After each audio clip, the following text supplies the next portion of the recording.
इस वक्त जबकि पूरी दुनिया की नजरें इस्लामाबाद पर हैं और पाकिस्तान ईरान और यूएस के दरमियान पीस टॉक्स होस्ट करने जा रहा है, इन मुज़ाकरात को सबूटाज करने की भरपूर कोशिशें की जा रही हैं भारत और इजराइल की जानिब से। आज की इस वीडियो में हम देखेंगे इस हवाले से डेवलपमेंट्स, क्या नई चीजें सामने आई हैं, सीज फायर के बाद पैदा होने वाली सूरत हाल, जेडी वेंस के हवाले से जो इंटरेस्टिंग मीम मटीरियल शेयर हो रहा है पाकिस्तानी सोशल मीडिया पर, और इजराइल का ऑफिशियली पाकिस्तान के खिलाफ बयान। आइए जानते हैं।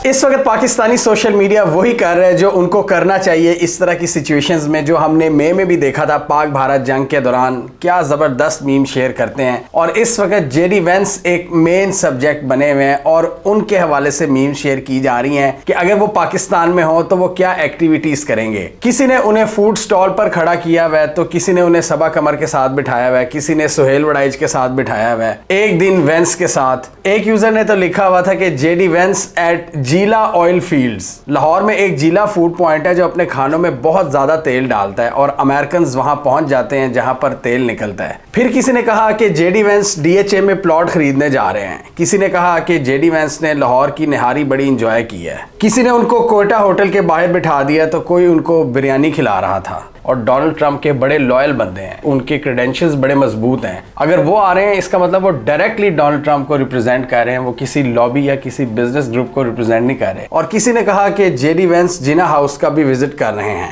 ये सब कुछ बड़े ज़बरदस्त तरीके से चल रहा था कि इसी दौरान आ गई पाकिस्तान के डिफेंस मिनिस्टर ख्वाजा आसिफ की एक ट्वीट, जिसमें उन्होंने इजराइल को उड़ाकर रख दिया। इस मौके पर जब पीस टॉक्स हो रही हैं, पाकिस्तान के डिफेंस मिनिस्टर की जानिब से ऐसी पोस्ट बहुत से लोगों के लिए हैरान कुन थी, स्पेशली अमेरिकन के लिए। और उसमें उन्होंने क्या कहा कि Israel is evil and a curse for humanity while peace talks are underway in Islamabad, genocide is being committed in Lebanon. और उन्होंने फिर मजीद लताड़ा और काफी ज्यादा बैशिंग की, लेकिन हमने देखा है कि इसका रिस्पांस इजराइल की जानिब से भी बड़ा शदीद आया है। उनके प्राइम मिनिस्टर ऑफिस की जानिब से स्टेटमेंट आ गई है कि पाकिस्तान के डिफेंस मिनिस्टर का यह बयान नाकाबिले कबूल है। उन्होंने कहा कि इजराइल की तबाही का यह बयान पाकिस्तानी मिनिस्टर की जानिब से आना आउटरेजियस है। और उन्होंने कहा कि ऐसा बयान किसी भी हुकूमती ऑफिशियल की जानिब से आना नाकाबिले कबूल है, स्पेशली उस एंटिटी की जानिब से जो इस मौके पर अपने आप को न्यूट्रल बता रही है। और यही नहीं, इसके अलावा भी हमने देखा कि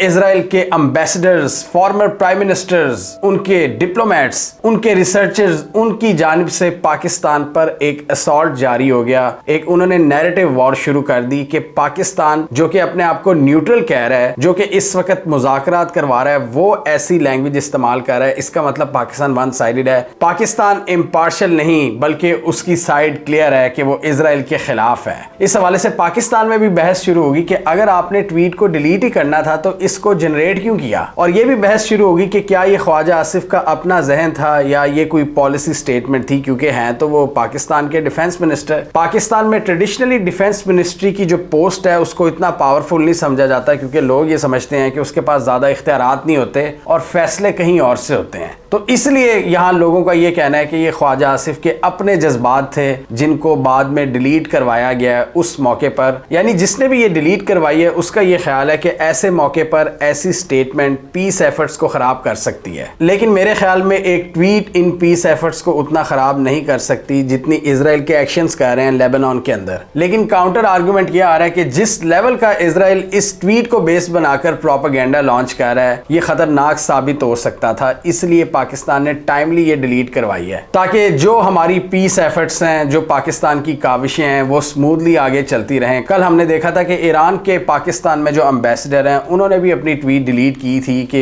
हमारा डेलीगेशन आ रहा है इस्लामाबाद। उस डेलीगेशन ने तो पाकिस्तान में पहुंचना है, लेकिन प्रोबेबली वो सिक्योरिटी रीजंस की वजह से डिलीट की गई थी। इस हवाले से सोशल मीडिया पर कुछ अनकन्फर्म रिपोर्ट्स आई थी कि पाकिस्तान एयरफोर्स ने पर्शियन गल्फ और पाकिस्तान ईरान के बॉर्डर पर एक डिफेंसिव शील्ड कायम कर दी है इन मुज़ाकरात को सक्सेसफुल बनाने के लिए। यानी पाकिस्तान सिर्फ इस्लामाबाद में ही इकदामात नहीं कर वगैरह, बल्कि अपने जो बॉर्डर्स हैं, टेरिटोरियल वाटर्स हैं और एयर स्पेस, उसको भी महफूज कर रहा है। और इस हवाले से ना सिर्फ ग्राउंड फोर्सेस अपनी पोजीशन ले चुकी हैं, बल्कि नेवी और एयर फोर्स भी एक्टिव हो चुकी हैं। और इस प्रोटेक्टिव शील्ड में पाकिस्तानी फाइटर जेट्स के साथ साथ पाकिस्तान के एवॉक्स प्लेन्स, C-130s और refuelling tankers western air space पर डिप्लॉय कर दिए गए हैं। इन स्टेप्स के साथ पाकिस्तान ये मेक श्योर कर रहा है कि इन मुज़ाकरात की सिक्योरिटी फुल प्रूफ हो और कोई भी ऐसे अनासिर जो इस पीस प्रोसेस को ख़राब करना चाहते हैं वो इसमें कामयाब ना हो, स्पेशली इजराइल, जो इस वक्त पूरा एक नैरेटिव बना रहा है कि पाकिस्तान बायस्ड है और पाकिस्तान ईरान के साथ खड़ा है। इसमें कोई हैरत की बात नहीं होनी चाहिए कि अगर पाकिस्तान ईरानियंस को सिक्योरिटी प्रोवाइड कर रहा है, या पाकिस्तान ने जिस तरह एक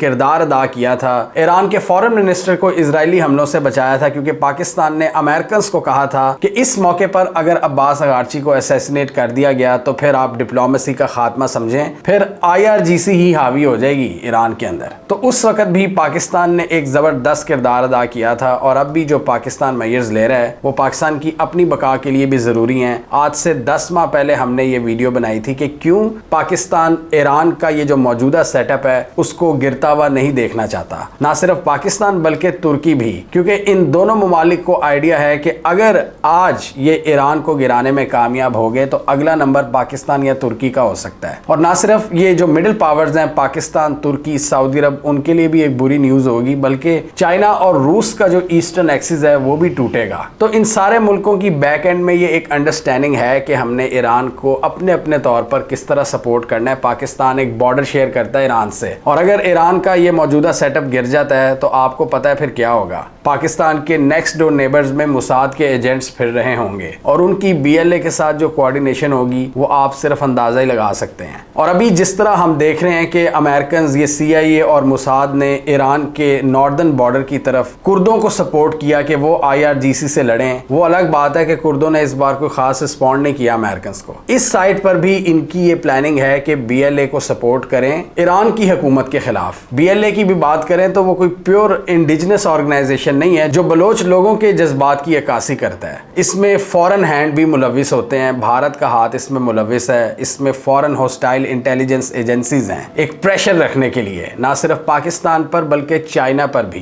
तो ये बहुत जरूरी है कि पाकिस्तान यहाँ पर इजराइल के जो अजाइम हैं उनको खाक में मिलाए और अपना जो साउथ वेस्टर्न बॉर्डर है उसको सिक्योर करे। और इसलिए पाकिस्तान के ग्राउंड ट्रूप्स के साथ साथ पाकिस्तान एयरफोर्स का भी एक्टिव होना यहाँ पर जरूरी था कि इजराइल इस मौके पर कोई शरारत ना करे, उस पर नजर रखने के लिए। यहाँ चीजें बहुत इंटरेस्टिंग हो चुकी हैं। इजराइल पूरी कोशिश कर रहा है ईरान के अंदर डीपली पेनिट्रेट करने की, और ईरान की डेप्थ जहां उनको एक फायदा देती है वहीं एक नुकसान भी है कि इस डिफिकल्ट टेरेन में बहुत से मुसाद के एजेंट्स भी छुपे होते हैं और इस मौके पर उनकी कार्रवाई इन पीस प्रोसेस को खराब कर सकती है। तो इसलिए पाकिस्तान गहरी नजर रख रहा है बलोचिस्तान वाली साइड से ईरान पर, और PF की जो लेटेस्ट एक्टिविटी हमें नजर आई है वो भी इसी सिलसिले की एक कड़ी है। इसके अलावा पाकिस्तान की जो डिप्लोमेटिक एफर्ट्स हैं वो पैरेलल में जारी हैं। इस्लामाबाद में गहमा गहमी हम देख रहे हैं, पूरी दुनिया से लीडरान पहुंच रहे हैं, ना सिर्फ अमेरिकन और ईरानियंस बल्कि रशियन, चाइनीज, साउदीज, टर्किश, जो इंपॉर्टेंट कंट्रीज हैं उनके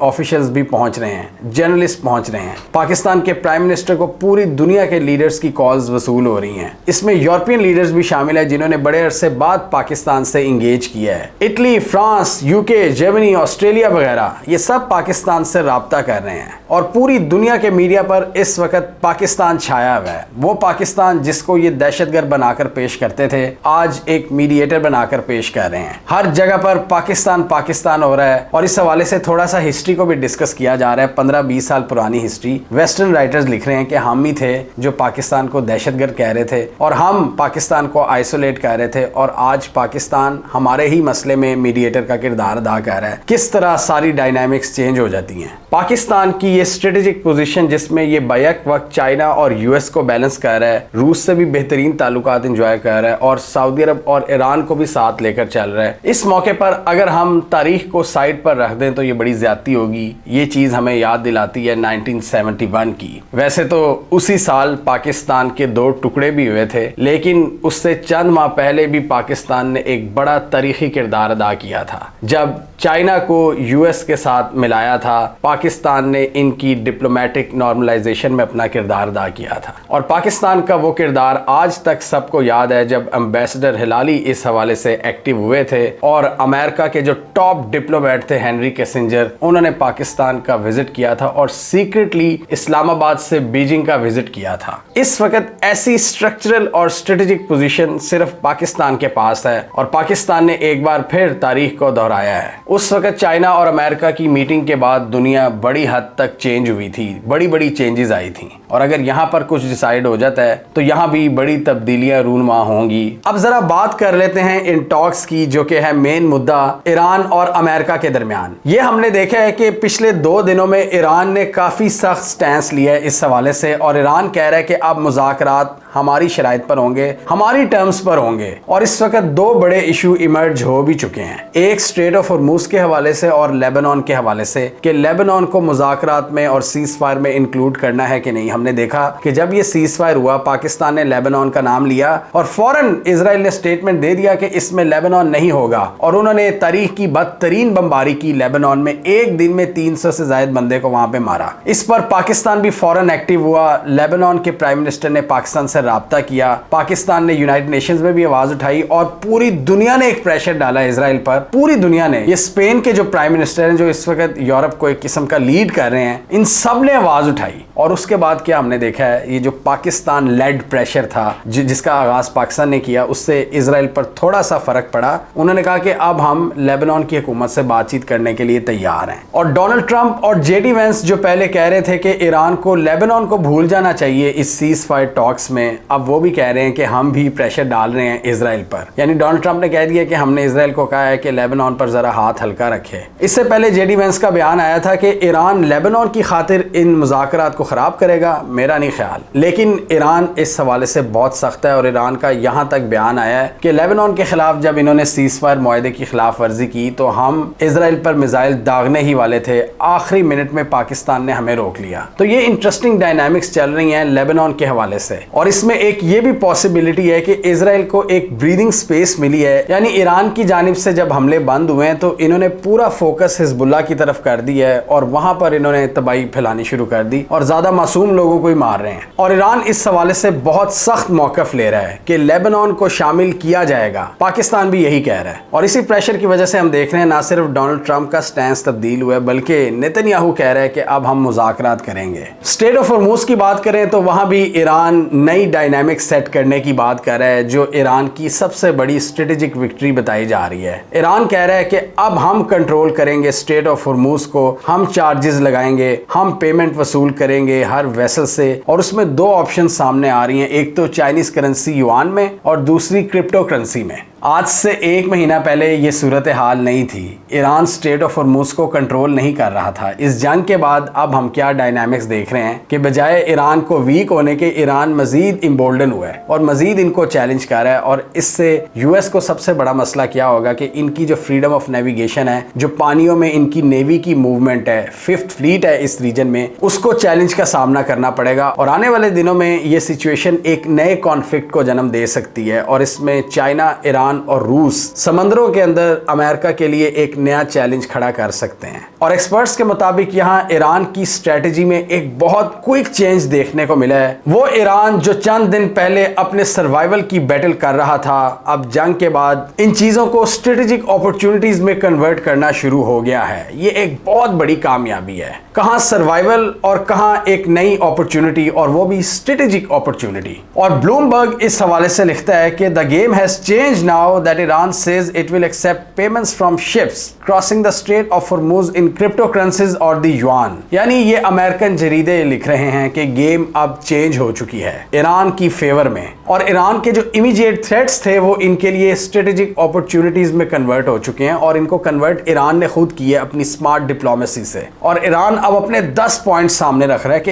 इन पर बातचीत होगी, स्ट्रेट ऑफ हॉर्मूज हमारे कंट्रोल में होगी, हम पर से सैंक्शंस हटाई जाएंगी, हमारी एनरिच यूरेनियम यूरेनियम हमारे पास रहेगी। और आप अंदाजा लगाएं, अगर ईरान पर से सैंक्शंस हट जाती हैं, ईरान ग्लोबल इकोनॉमी का पार्ट बन जाता है, तो ये कितनी बड़ी विक्ट्री होगी ईरान के लिए। और ना सिर्फ ईरान के लिए, पाकिस्तान के लिए भी। पाकिस्तान को सस्ती गैस मिलनी शुरू हो जाएगी। और इंडिया जो पिछले 7-8 साल से अमेरिका के कहने पर ईरान से तेल खरीदना बंद कर चुका था, अब वो ईरान से तेल खरीदने के लिए पर तोल रहा है, क्योंकि इंडिया की बहुत सी मजबूरियां, उनकी 1.5 अरब की आबादी है, उन्होंने उसको मैनेज करना होता है, तो उनको जहां सस्ती अपॉर्चुनिटी मिलती है वो उसको देखते हैं। इंडिया ने अपने मुल्क के अंदर बहुत बड़ा रिफाइनरी सेटअप लगाया हुआ है, यानी क्रूड ऑयल की वैरायटीज को वो रिफाइन कर सकते हैं, चाहे रशियन ऑयल हो, सऊदी ऑयल हो या फिर ईरानियन ऑयल हो। तो इंडिया ने फिर कोशिशें शुरू कर दी है कि हमें सस्ता तेल मिले। तो यहाँ पाकिस्तान को भी देखना होगा कि हमें भी ये जो स्ट्रेटेजिक विक्ट्री मिली है, इसको इकोनॉमिक अपॉर्चुनिटी में कन्वर्ट करे। जैसे ईरान सर्वाइवल से अपॉर्चुनिटी की तरफ गया है, पाकिस्तान को तो सर्वाइवल का मसला नहीं था, पाकिस्तान को तो ऑलरेडी यहाँ पर एक सक्सेस मिली है, तो इसको इकोनॉमिक विक्ट्री में कन्वर्ट करना चाहिए। हिस्टोरिकली पाकिस्तान ने ऐसा नहीं किया। पाकिस्तान शॉर्ट टर्म में जरूर फायदा उठाता है, और स्पेशली ये मिलिट्री अदवारों में हम देखते हैं, अयूब का दौर हो, ज़िया का दौर हो, मुशर्रफ का दौर हो, हम शॉर्ट टर्म में 5-6 साल के लिए इकोनॉमिक बेनिफिट्स हासिल करते हैं, उसके बाद एक डिजास्टर जन्म लेता है। तो पाकिस्तान की शॉर्ट टर्म में जो पॉलिसी अच्छी नजर आती है, क्योंकि ऐसे लगता है कि पाकिस्तान का जो मौजूदा सेटअप होता है, जो भी किसी भी दौर का,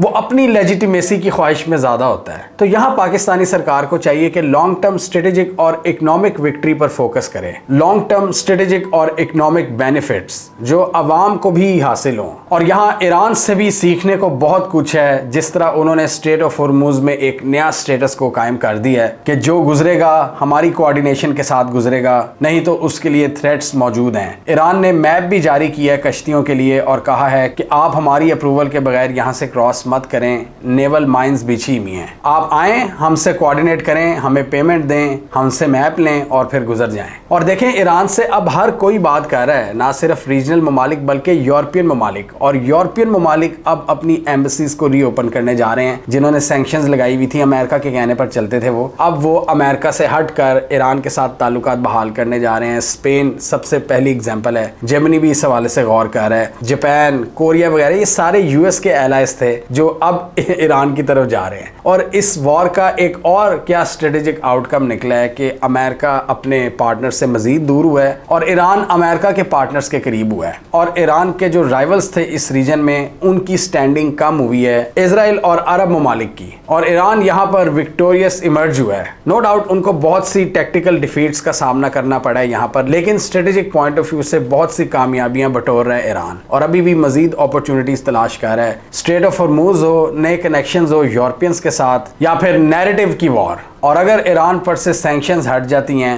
तो ये एक मैसिव विक्ट्री होगी ईरान की। और इसलिए यहाँ हम देख रहे हैं कि क्यों इजरायलीज और भारतीय रो रहे हैं। भारतीयों को तो एक दुख ये भी है कि वो पाकिस्तान को चले थे आइसोलेट करने, और अब पूरी दुनिया पाकिस्तान आ रही है, पाकिस्तान की तरफ देख रही है, सारी मेहनत उनकी ज़ाया हो गई और उनको बादले नाख्वास्ता इसको वेलकम करना पड़ रहा है। आप सोचें इसके पीछे कितनी तकलीफ होगी। ईरान इस वक्त अमेरिका और इजराइलीज के सामने इस तरह बिहेव कर रहा है जैसे उनसे कई गुना बड़ी पावर हो। ऑन पेपर तो अमेरिका ज़्यादा बड़ी पावर है, लेकिन ईरान ने जो करके दिखाया है, ईरान ने बहुत बड़ी अपनी ताकत को शो किया है, लेकिन अब वो ऐसे जाहिर कर रहे हैं जैसे ऑन पेपर्स भी वो बहुत सुपर पावर है। और वो अभी भी अमेरिकन पर दबाव डाल रहे हैं कि इस स्टेज पर भी हम मुज़ाकरात से बैक ऑफ कर सकते हैं, आप लेबनान को शामिल करें। इन मुज़ाकरात को सैबोटाज करने के हवाले से एक और हमला कुवैत में हुआ है और ईरान ने डिनाई किया है कि ये हमला हमने नहीं किया। अच्छी बात यह है कि ईरान और अमेरिका और इजराइल के दरमियान ये जो सीज फायर है, कम अज़ कम ये अभी तक मेंटेन है, और ये हमने पहले ही प्रेडिक्ट कर दिया था कि अब इजराइल और अमेरिकन 10 बार सोचेंगे ईरान पर हमला करने से पहले। जब तक वो कुछ नई स्पेशल चीज़ ईजाद नहीं कर लेते, तब तक वो ईरान पर हमला नहीं करने वाले, और ये हमने पहले ही प्रेडिक्ट किया था। इसलिए वो सारा गुस्सा अब लेबनान पर निकाल रहे हैं कि चलो अब ईरान की जानिब से मिसाइल्स कम हो गए हैं, अब हिजबुल्लाह को फोकस करो, गजा को फोकस करो। और इस सारी सूरत हाल में आप देखें चाइना क्या कर रहा है। चाइना खामोशी से ताइवान की जो ऑपोजिशन लीडर है उनसे मुलाकात कर रहा है। Never interrupt your enemy when he is making a mistake. China इसी फिलॉसफी पर चल रहा है और दूर खड़े अमेरिकन को देख रहा है कि जो ब्लंडर्स इन्होंने यहाँ पर किया है, और वहाँ स्मूथली ताइवान की ऑपोजिशन लीडर से मुलाकात कर रहा है। और वहाँ बातचीत क्या हो रही है, चाइना कह रहा है कि ताइवान के साथ हमारा पीसफुल रीयूनिफिकेशन होगा, और चाइना यही चाहता है। चाइना नहीं चाहता कि ताइवान के खिलाफ फोर्स का इस्तेमाल करे। चाइना ताइवान को अपना ही एक प्रोविंस मानता है। और चाइना आखिरी हद तक कोशिश करेगा कि पीसफुल रीयूनिफिकेशन हो। और जहां अमेरिका यहाँ गंद में पड़ा हुआ है, मार खा रहा है, चाइना वहां पर पीसफुली ताइवान के साथ बातचीत कर रहा है। ये एक और स्ट्रेटेजिक फेलियर है यूएस के लिए। हमें कमेंट सेक्शन में बताइए आपके ख्याल में क्या ईरान स्ट्रेट ऑफ हॉर्मुज़ के ऊपर सक्सेसफुली नया स्टेटस को कायम करने में कामयाब हो जाएगा, यानी वहां पर अपना कंट्रोल असर्ट करने में कामयाब होगा, और क्या लेबनान को सीज फायर में शामिल किया जाएगा? आप क्या समझते हैं? कमेंट कीजिए। इसके अलावा हमारा यूट्यूब चैनल सब्सक्राइब कर लो, साथ ही वो बेल आइकन भी दबा लें ताकि वो स्टोरीज दुनिया भर से और पाकिस्तान से जिनकी मेन स्ट्रीम मीडिया पर प्रॉपर कवरेज नहीं होती हमारे प्लेटफॉर्म के थ्रू आप तक टाइम पर पहुंच जाएं।